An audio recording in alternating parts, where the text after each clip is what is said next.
You're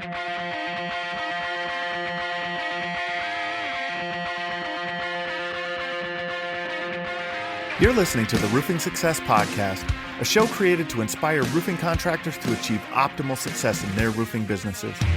I'm the host, Jim Moline, the co-author of the book, Internet Marketing for Roofing Contractors, How to Triple Your Sales and Turn Your Roofing Website into an Online Lead Generation Machine. I'm also the co-founder of Roofer Marketers, the digital marketing agency for the roofing industry. On each episode, I'll be sitting down with industry leaders to talk about their processes, the lessons they've learned, and how to find success in roofing.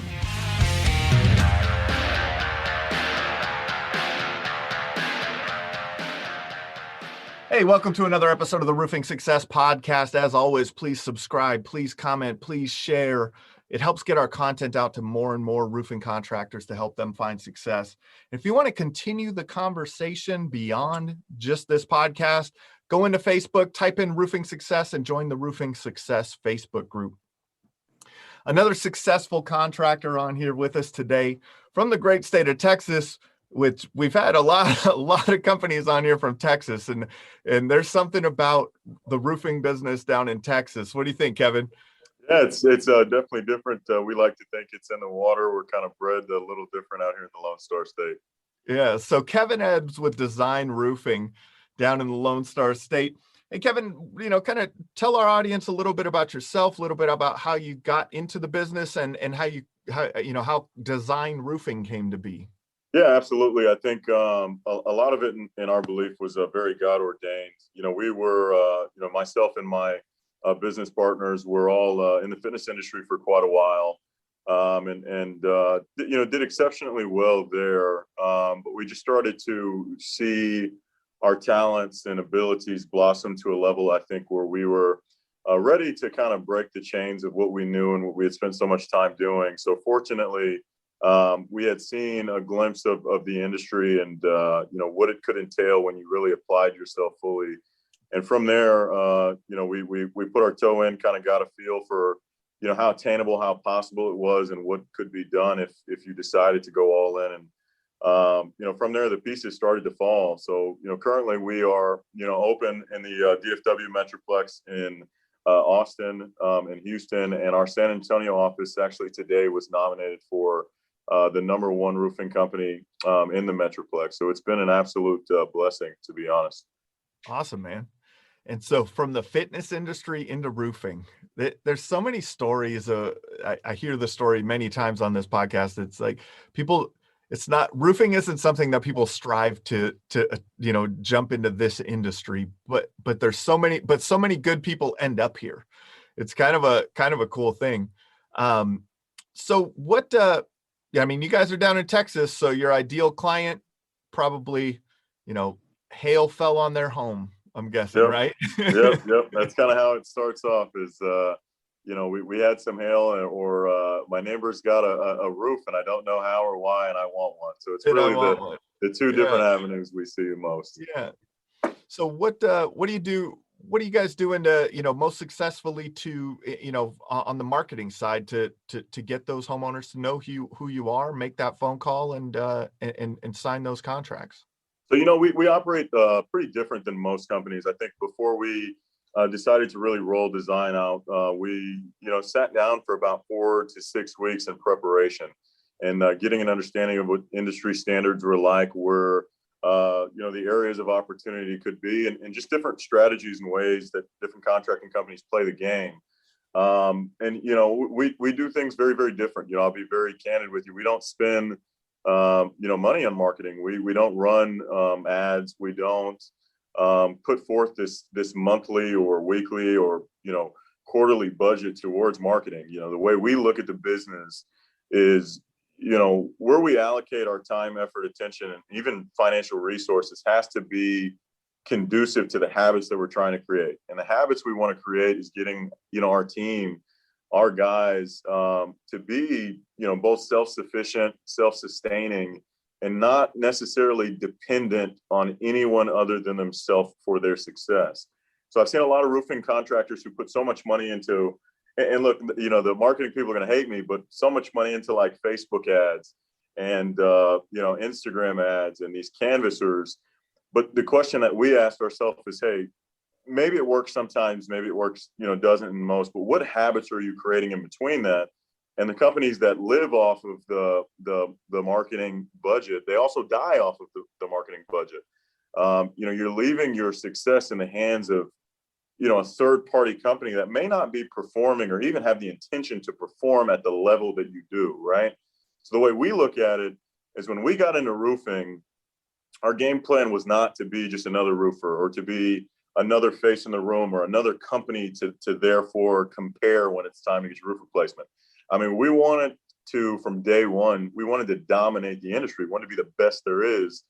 And if I have to rely on a marketing firm or marketing agency to help get my brand out there, well, what if they're not at that level? I have, this gap of restriction from where I can actually get to, what I can actually attain.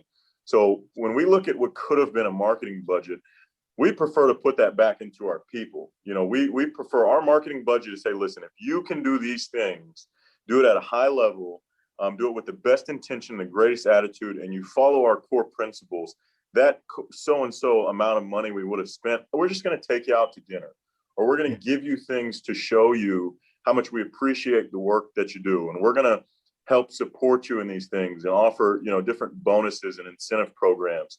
So, marketing to us is getting every single person wearing our brand, whether you've been with us for a day or since day one, to really take ownership in this. When every sales guy looks at this logo, like, that's my company, that is my business, that's my brand, they're gonna do all the marketing for you. I mean, they're gonna knock doors and they're gonna speak proud of that brand. They're going to get on their own personal social medias and send it to their friends and say, please support us, love us. Like I said, San Antonio got nominated for the #1 roofing company in the city this year. And we put together, a very simple flyer to ask for votes. And we sent it to our team. Within minutes, these guys are on their social media posting it. Please show your support. I love you guys so much. God bless. I mean, they are our brand, and they are the marketing of that brand. That's awesome. And there is a different, Facebook, marketing on Facebook, running ads and things like that. That is a marketing strategy or tactic, right? Getting ranked on Google is a marketing tactic, right? Flyers and, door knocking is also a marketing tactic. I like the way that you are focused on building the culture of your brand. And there's, and being in that, you're in the storm damage restoration markets, that goes door knocking is your main source of lead flow, most likely.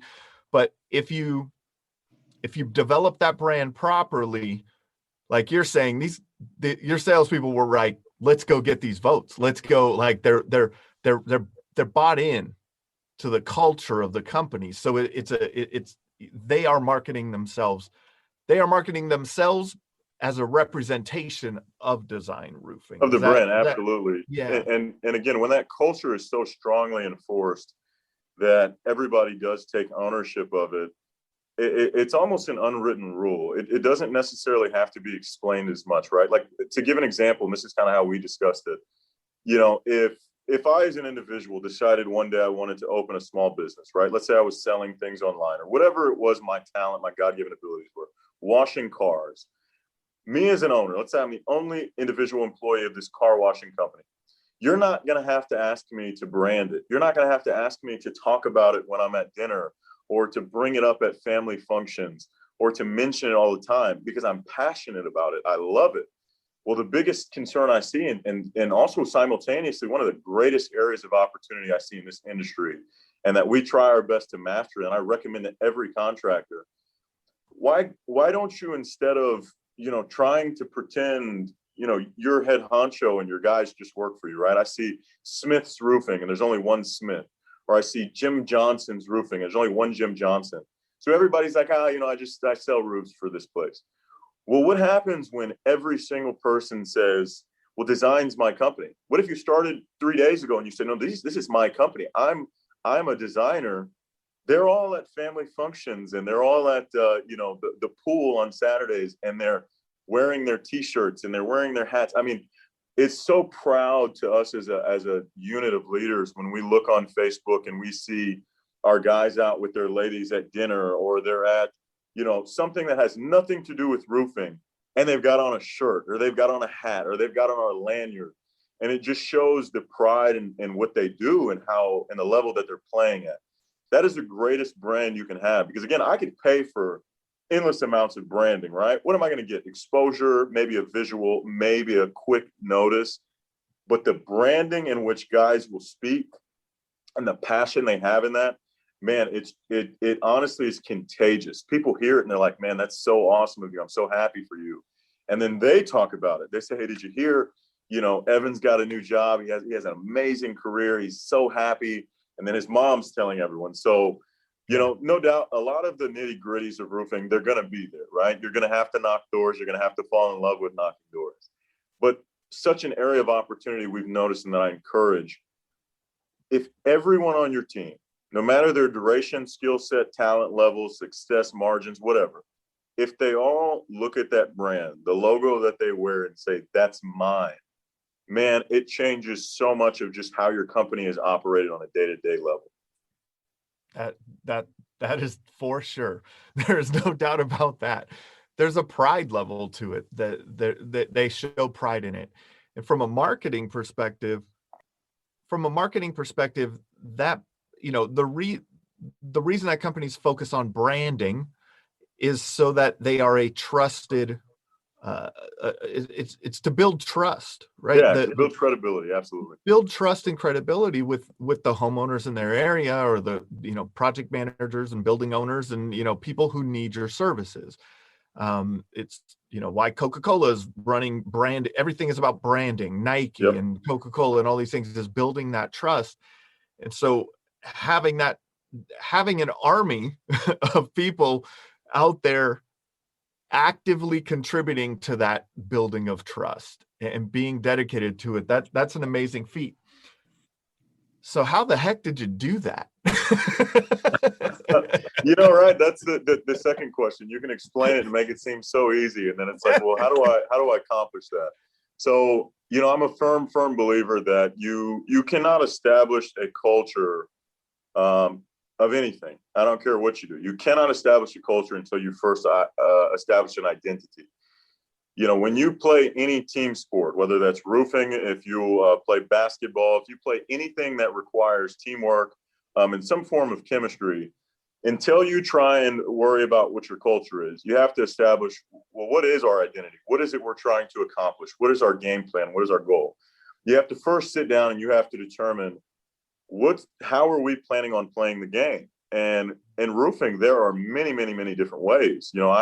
I've got a lot of buddies who own contracting companies, and they want to be, 2-3 guy pops. They only want 2-3 guys. They want to just run the show themselves. There are a lot of guys who want a large scale company, but they want to be the man. They always want to be up top.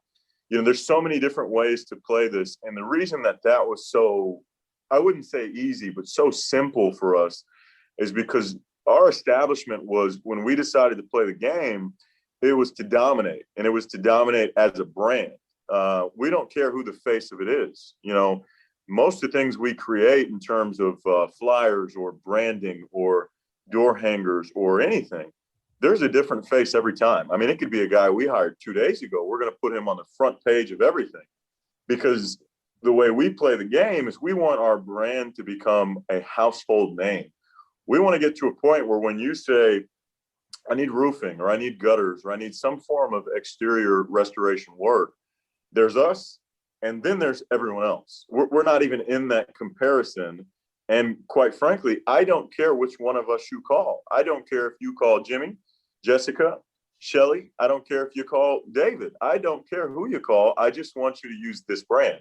So when we established that we wanted to take our logo and we wanted to dominate the sector, right? We thought very early on what our company slogan was going to be, and that was, we are not here to take part, we are here to take over. So when we first established our identity, then it was easy to put the pieces together. Then we started looking for people who fit that. We didn't look for the most talented salespeople. We looked for the salespeople who were going to be able to mesh to that identity, to people who were going to be able to, day one, embrace that, understand that, share that. And the reality is, culture is from what the leader speaks and what the people are willing to do. Well, when you as a unit, that's your identity, it's established before anything is done. Or even if you have to take a pause in your company and reevaluate that, say, hang on, guys, let's figure this out, and then let's have a fresh start. And then everyone you have has the ability to execute that over anything. That is our priority over anything. We want homeowners to see our brand, know what they're going to get. Even if we have to get lower profit margins, even if we have to buy higher quality material and make less money per roof, that's our priority. And everyone in our company both knows it, embraces it, and absolutely speaks it on a day-to-day basis. So when you ask me how do you establish it, right? Your natural thought is, well, I need to have a couple meetings, I need to have speeches with my guys, and wrong. You need to first ask yourself, are these the right guys to fit that way you're playing the sport, right? If you're a head coach of a team and you establish your identity is to be a defensive-minded team, we want to have the best defense, make defense transition offense. Well, you can't have a bunch of guys that don't play defense and say that's my identity. It's not going to work, right? Yeah. You got to have the right people who have that same train of thought, and you need some dogs who are ready to play defense. I mean, you need guys that are willing to work harder than other people because of what your identity was. So, again, with that being said, we didn't bring on the best sales guys. I know plenty of amazing sales guys. Are they great at branding themselves? No. Are they trustworthy in the way that they're going to operate? No, because they're great salespeople, right? So we picked people who fit that identity, who fit that culture, people who, quite frankly, we have some guys who are rock star salespeople for us that had never sold a day in their life, but they're in our church group. They saw our brand. They said, man, you guys are a part of something bigger than yourself. I want to be a part of that. And we said, great, we'll teach you how to sell. So it's tough, because what I always tell people when they want to get to this point is you may have to pause your company for a weekend. You may have to turn things off, leave, take your business partners on a trip somewhere down the street, and for a weekend, shut off your cell phones and say, who do we want to be and how can we accomplish that? What necessary changes need to be made to do that? So it's not as easy as it may seem, but it is very simple. Yeah, and put that way, it makes it simple, especially in the team sports, whether it's basketball or football or something. Hey, if you're a football team and your identity is to be a running team, then you got to put the team together to fit that concept. If you're a run and gun passing team, you better put the players on the field that will meet that criteria, right? That will fit that end goal. I like that analogy a lot. So the other thing you talked about is getting your people to become self-sufficient.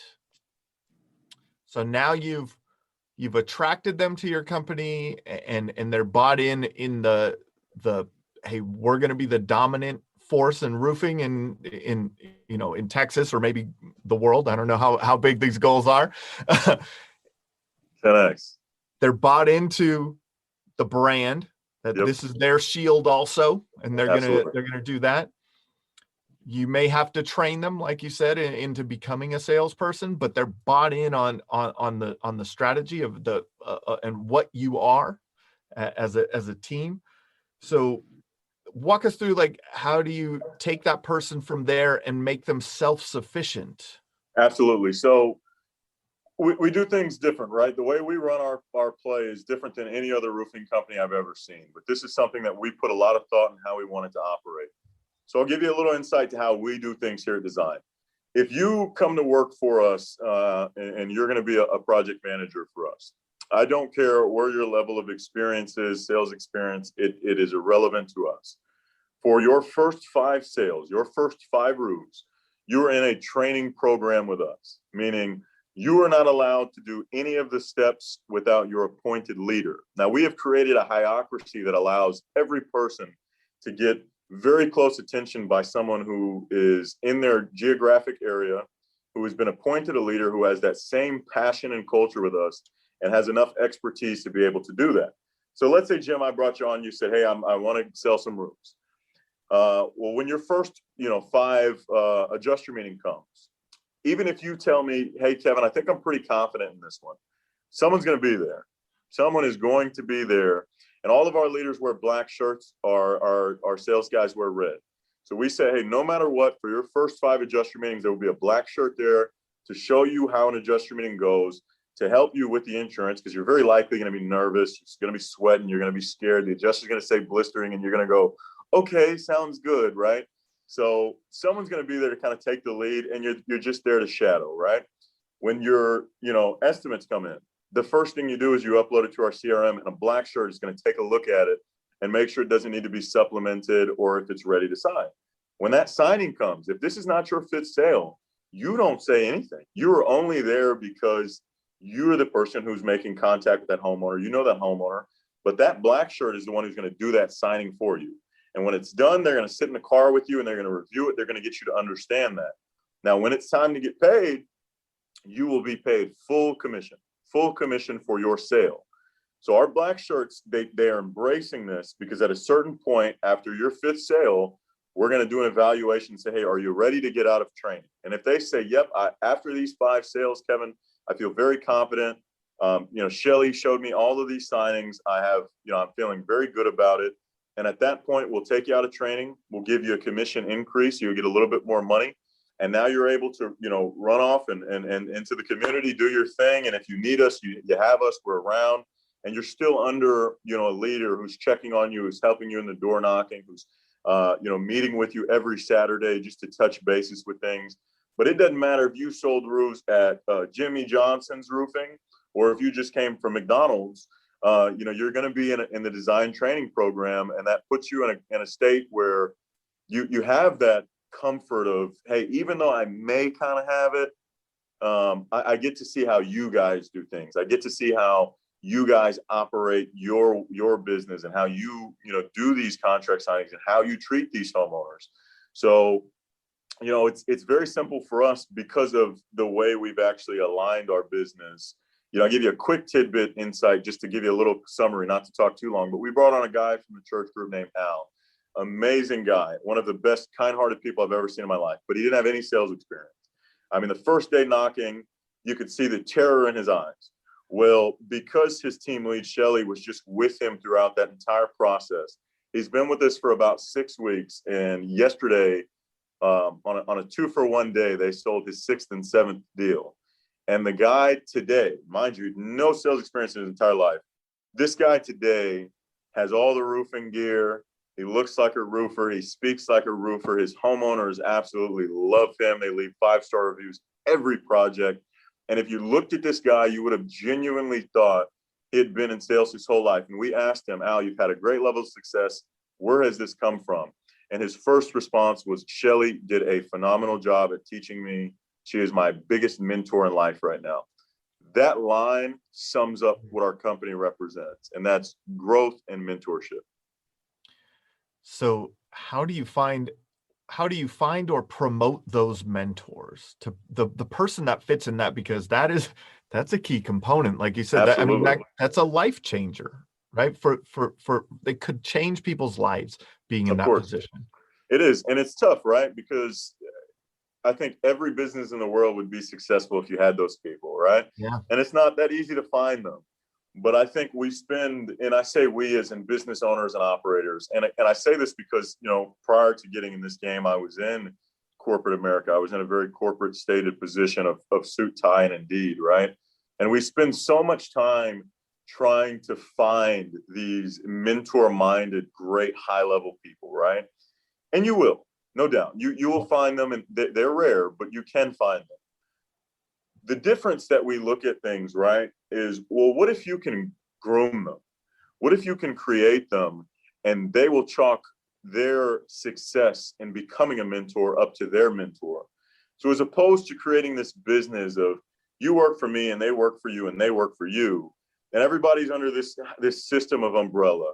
What if it's, well, I'm his mentor and you're my mentor and that's your mentor? What if that's how the role is reversed, right? So we take guys and we recruit guys who we believe could at some point be a mentor. They have so much raw ability, which in a lot of cases is just pure, genuine kindness and a large heart. And honestly, a lot of it is just will to win and grit.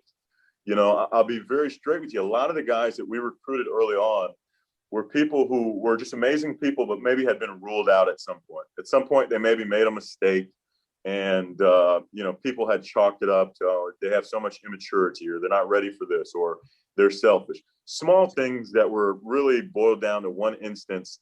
And if you can be that person who says, hey, maybe you did make a mistake, but I'm going to help you groom out of this. I truly believe that person is going to, Al, who is Shelly is his mentor, Al will be someone else's mentor 6 months from now. And that means Al is going to be able to pick up a leadership role. And that means after Shelly does that 4, 5, 6 times, Shelly's going to be able to move into a higher multi-level unit position. So the brand of our company is not, hey, let's find some great salespeople, or let's continuously search for these people out of college who have high-level multi-unit leadership. We're looking for people who believe in our brand, who believe in our bigger picture, and we can groom them to groom others, and then we have this consistent growth and emergence of mentors versus this recruitment of mentors. Now, I'll tell you, it's difficult. You're spending a lot more time doing and dealing with things you wouldn't be if you had this standard, hey, you got to be this or I can't bring you on. So I like to be very candid. You're signing up for a bit of a challenge, and not in a negative way, but you know, it's like if you brought on 10 puppies, they're going to be great, and you're going to smile every day, but they're going to piss on the floor a few times, and you got to be ready for that. Definitely. Or like, you know, back to a sports analogy, you're inviting them to a training camp. Yeah. Show us what you got, right? Show us what you can do. Show us what you can do. We're willing to let you show us. That's right. We're going to, you know, we'll see how you do. You may not, but we may see that spark, right? We may see something in you that you don't even see in yourself, right? And the loyalty that comes from that is something you can never hire. You can never pay. You can never promote. You get a commitment from someone that cannot be recruited. You get a turnaround of, I am willing to do whatever you ask me to do, unwaveringly and unquestionably, because I trust you at that level. And that is something that I say this all the time. I believe at any given moment, we could take our entire company and we could stop roofing and open up a car wash or a KFC, and we would be the greatest KFC in the nation, because we're all here because we know what the industry can do for us, but none of us were roofers trying to play businessmen. We were businessmen learning what roofing is. So we could stop roofing. Every single one of them would follow us. They'd say, whatever you need us to do, you need us to, you know, flip some burgers, I'm going to flip them to perfection. Those are the people you want in your corner, and those are the people who are going to build your business for you. Definitely. And I like that. That's why they're wearing their branded shirts and hats and everything to dinner and to family functions, and they're bought into the brand. Absolutely. So do you have very specific sales training that you put them through? Do you kind of, how do you do that? Absolutely. Because door knocking is a very special, a very special talent. And it is. And it's a challenge for those who haven't sold, because it's a very scary thing. So the way we kind of operate our training is, when you come on with us, we don't want you to have to go through this period of lag where you're not making productive changes or productive traction, because we all know this industry, one of the worst things about it, or most difficult things about it, is the delay between when you start and when you get paid.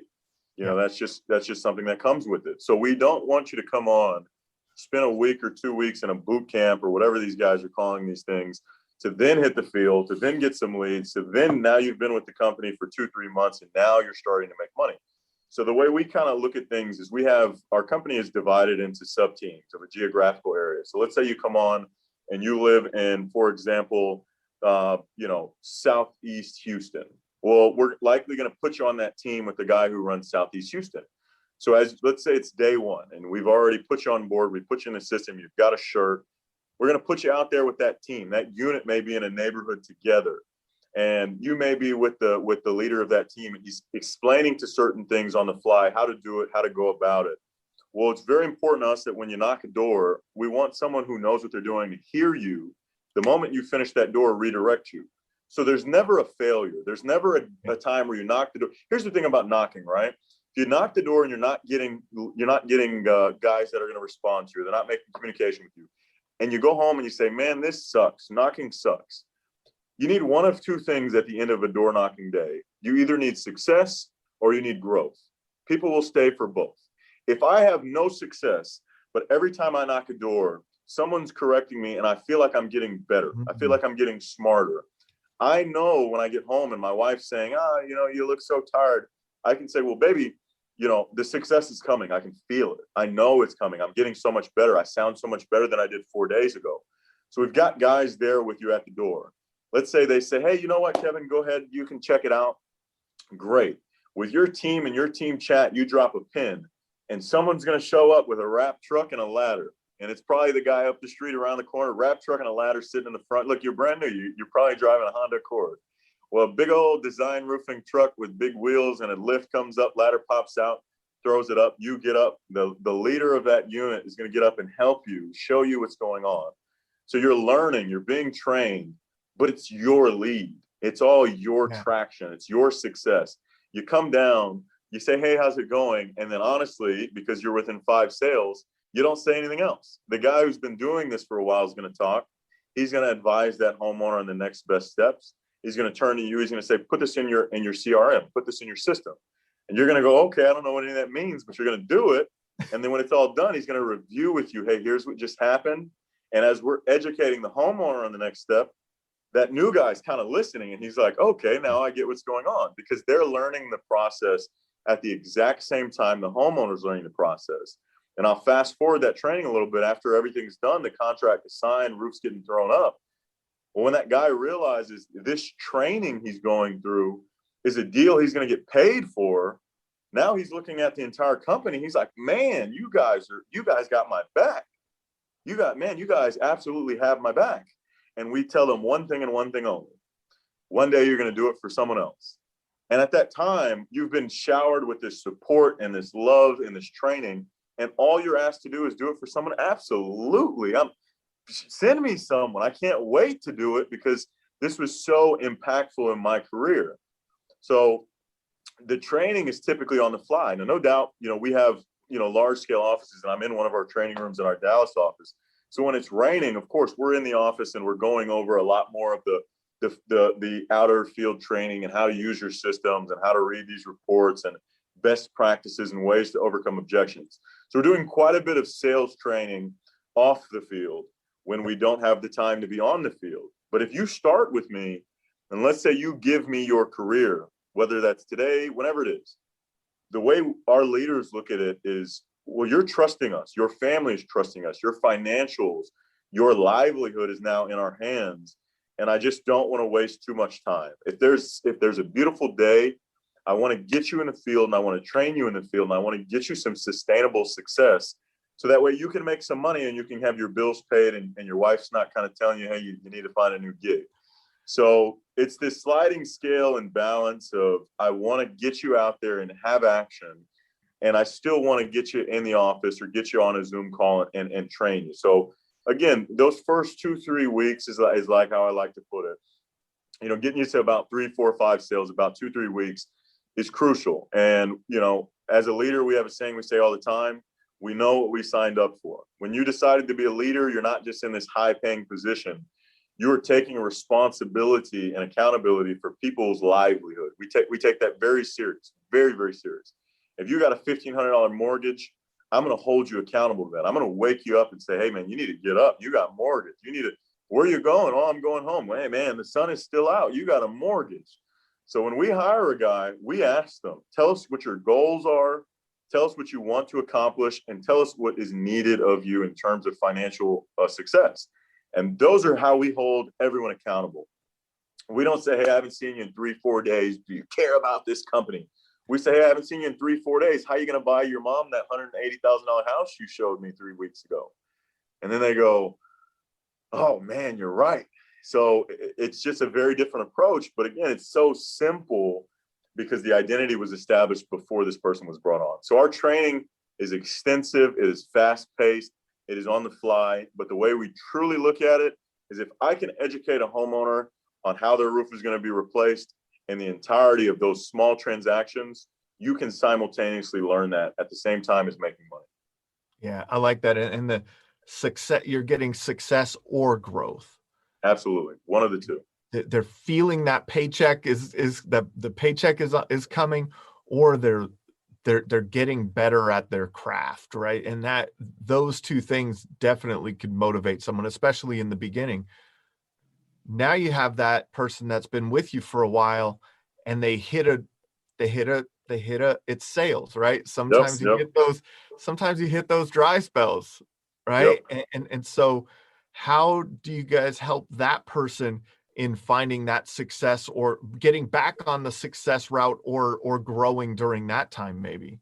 So, each and every month, at the end of the month, we have EOM meetings. So we have end of month meetings with everyone. So for example, we have them actually at the end of this week. And what we do is we sit down with our guys.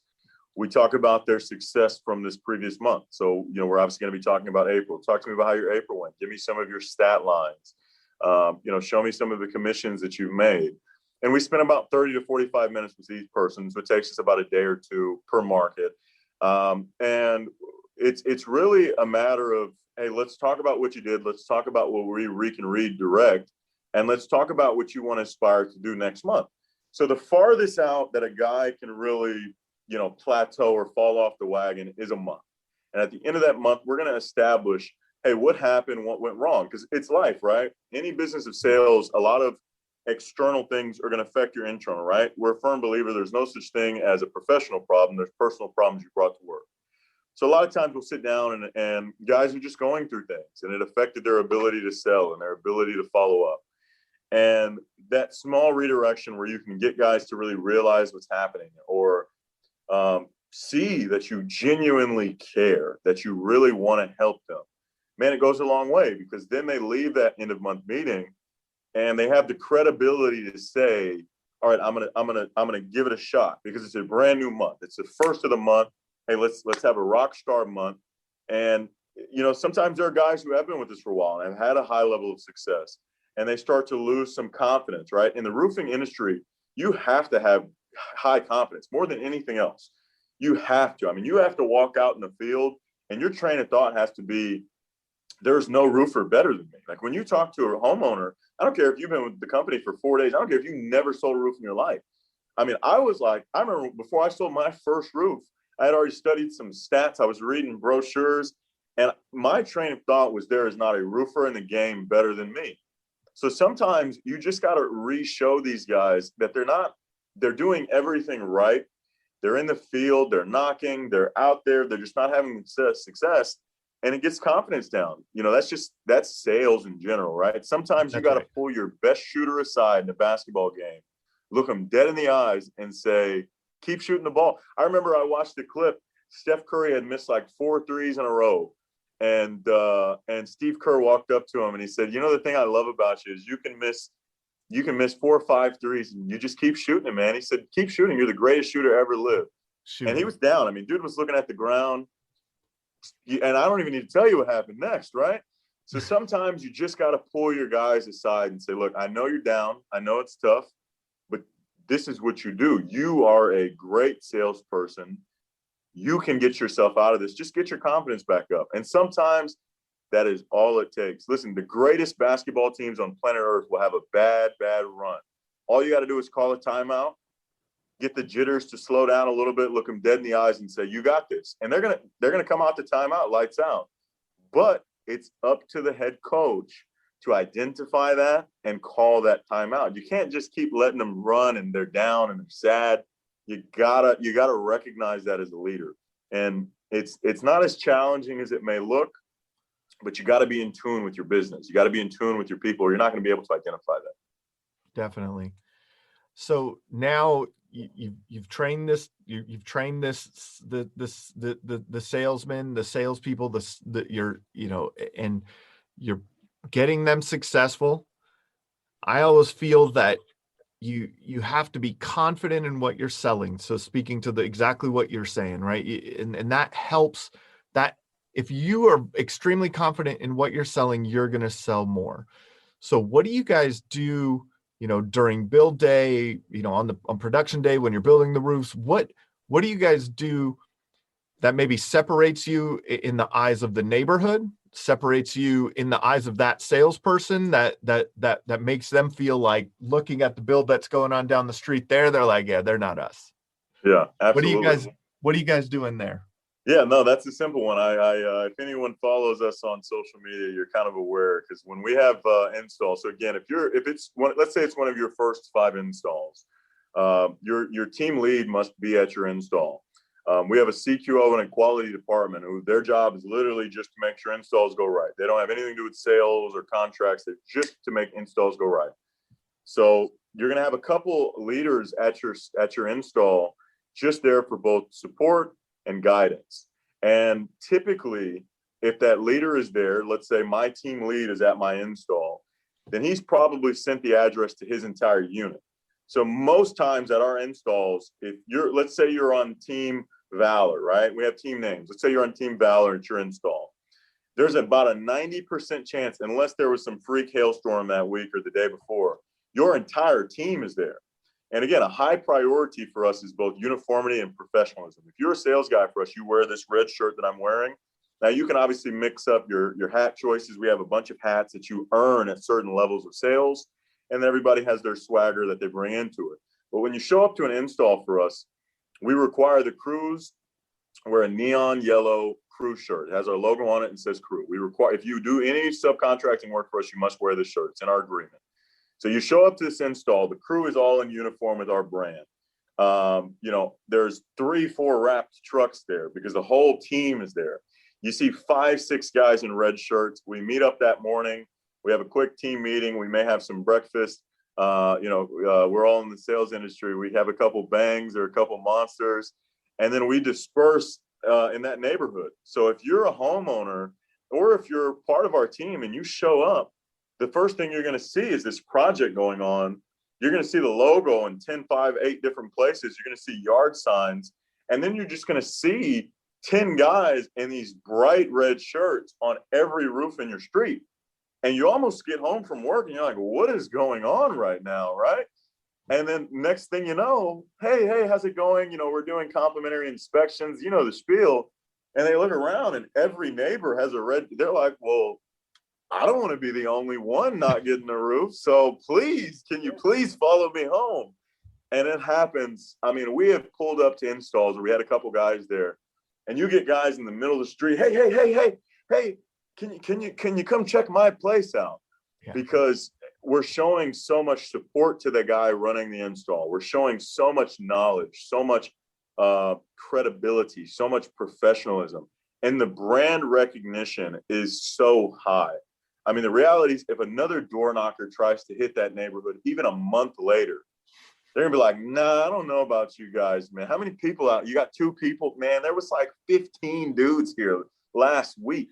So again, because our identity is to dominate, everybody shows up because that's what's going to help us really dominate that neighborhood. Is we are so deep in our movements, you have no choice but to go anywhere else. I mean, as a homeowner, you open the door, there's like Tanya's at your door asking for an inspection.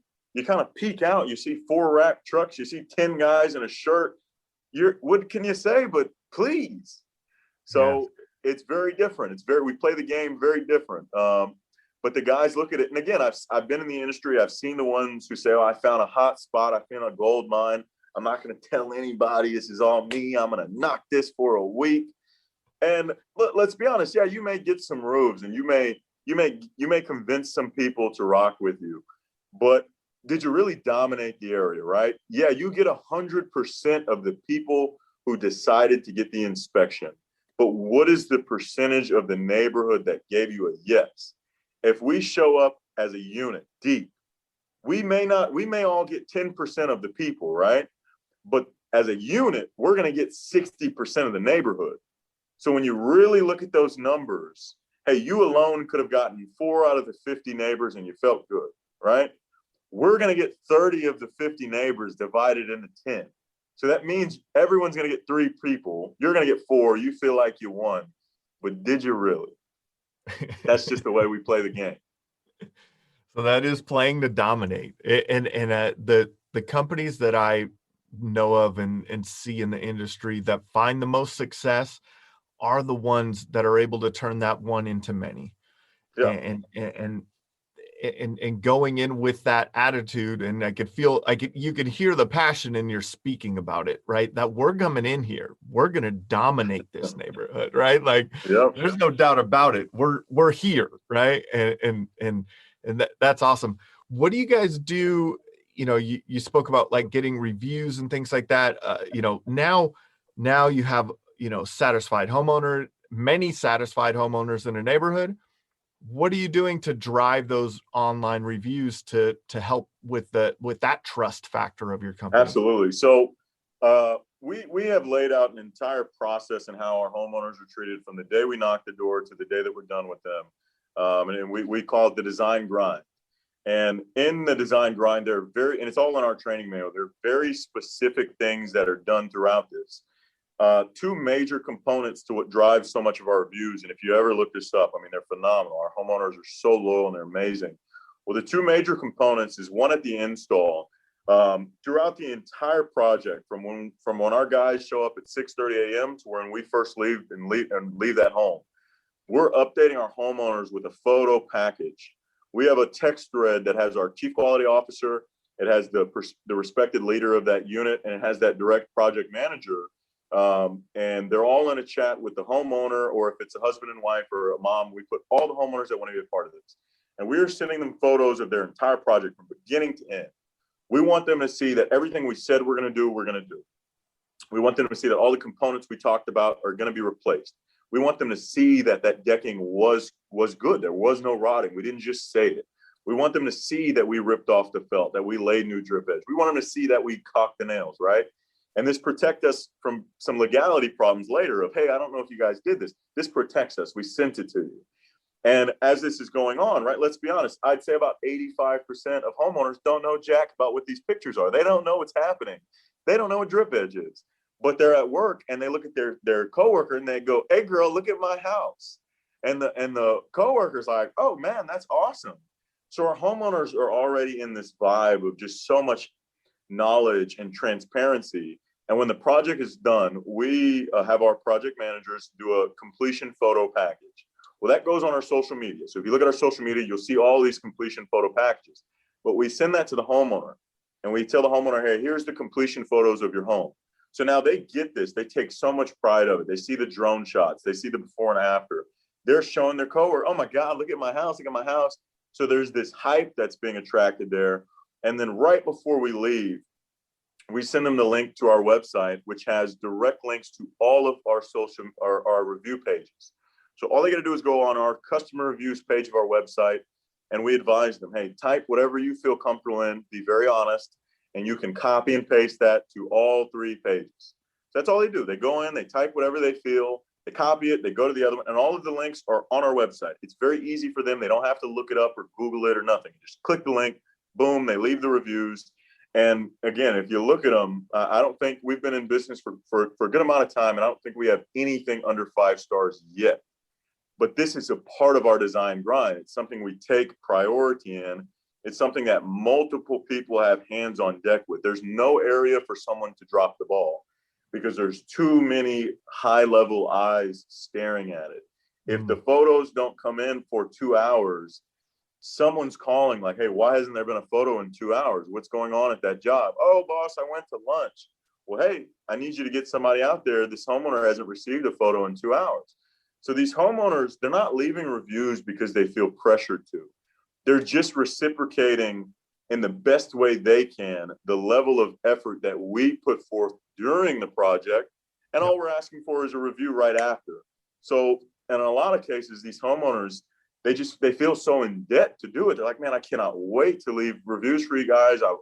I'm so happy to. And you can hear the passion in what you read they're writing. It's not just, hey, thank you so much for the new roof. I mean, they are speaking their heart because we have shown them ours throughout the entire design grind.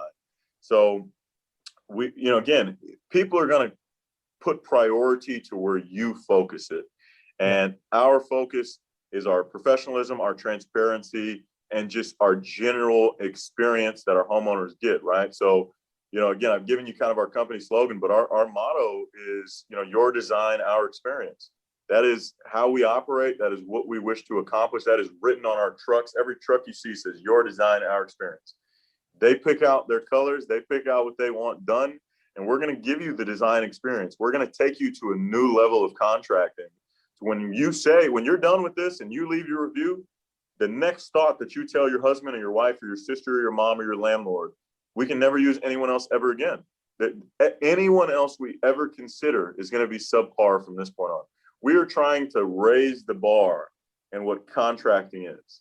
So the reviews are honestly the easiest thing that we get in this business. They're right there. They're just coming in. And that is that great customer experience will always lead to that. Absolutely. Service obligates. That's something that I've learned in sales. Yeah, definitely. So Kevin, just what do you think the greatest insight is that you could share with our audience that's helped you find success in your roofing business? There's quite a bit. And I think if you want to paint the Mona Lisa, it's not coming up with the best photo. It's just paying so much attention to the small details in each individual stroke. So I wish it was as easy as that. But if I had to sum it up into the skeleton of what I could see could change the game for so many people is whatever, if you are reaching out for knowledge, then that means you realize that there are areas for opportunity. And I still to this day believe that there's so much more for us to do and grow. And we have plans to dominate the country, not just the state like we are doing now. But we have big goals. And that means we have to be ultimately humble to say there are people better than us. There are people doing better than us. And what am I doing to grow? Regardless of where you are. I mean, you could be on pace. We're on pace to do 20 million this year. That's not enough. That's not number one. We need to be number one, which means I need to learn more. I need to aspire to get better. The concern I see, especially in owners of contracting companies, is they reach their initial goals, which were probably too small to begin with, or they do sustainable enough to start living a decent life. They go buy a boat or a nice home. And the aspiration you had initially is gone. It's the same as a sales guy. You come in and your first priority is, what can I learn so I can start selling? Then you start selling, and then you got to ask yourself, am I still trying to learn as much? Am I still reading as many books? Am I still asking as many questions? 90% of the time, the answer is no. So the thing is, if you really had somebody stop you and ask you, hey, at this point, you were growing and you were doing this much to grow, so you got here. Now here's what you're doing. Do you genuinely expect to get better? Well, the answer is no. So my biggest insight to most is you have to stop, humble yourself, and say, what do I need to do to grow and get better? Because if you can get 1% better every single day, your success is inevitable. It is inevitable. The problem is, it's always, we need to work harder, or we need to do more, or we need to go knock more doors. Listen, fall in love with knocking and knock till your knuckles bleed. But if you continuously just ramp up the same thing, how are you genuinely going to get a different result? I mean, you're not growing. You're not getting better. You have to fall in love with growth. Our goal next week, I don't want to be the same version I am today. My fear is that on January 1st of a year, I'm the same person I was the year before. That is terrifying to me. It is so terrifying that I'm not smarter or in better shape or closer to God or in a better mental capacity. I want to continuously grow because everything else will follow. It's all a byproduct of your daily habits and your actions. So my recommendation, humble yourself and grow, period. And you'll win. I promise you, you'll win. This has been another episode of the Roofing Success Podcast.